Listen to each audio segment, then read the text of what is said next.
আর তার জীবদ্দশায় এমনকি কোনদিন হুজুর সাল্লাল্লাহু আলাইহি ওয়াসাল্লামকে এই প্রশংসা জানানো হয় নাই।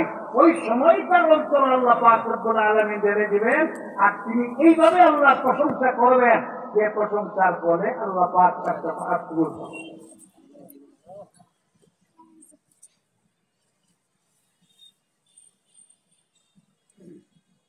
প্রশংসাকারী হিসাবেও তিনি হলেন অদ্বিতীয়।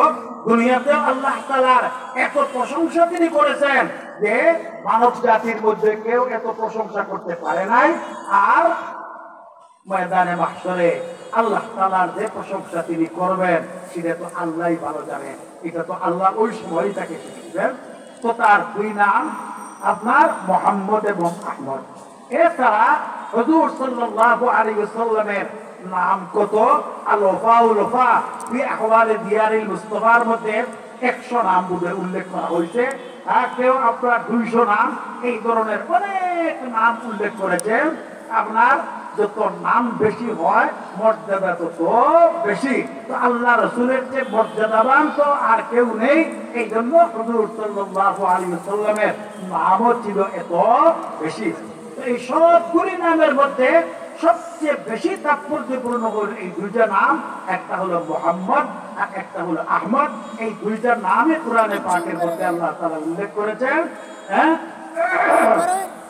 একটা যেমন হযরত ঈসা আলাইহিস সালাম বলেন মুবাশশিরাম বিরাসূলিন ইয়াতি মিন বা'দি ইসমুহু আহমদ। আর সূরা মুহাম্মদের মধ্যে হুজুর সাল্লাল্লাহু আলাইহি ওয়াসাল্লামের নাম মুবারক আল্লাহ পাক রব্বুল আলামিন উল্লেখ করেছেন। তো আব্দুল মুত্তালিব যখন হুজুর সাল্লাল্লাহু আলাইহি ওয়াসাল্লামের এই নামটা রাখলেন তখন তো অবাক হইয়া সবাই তাকে জিজ্ঞেস করলো যে আপনি এমন একটা নাম রাখলেন যে আপনাদের বংশের মধ্যে তো এই ধরনের নাম রাখার কোনো প্রচলন নাই।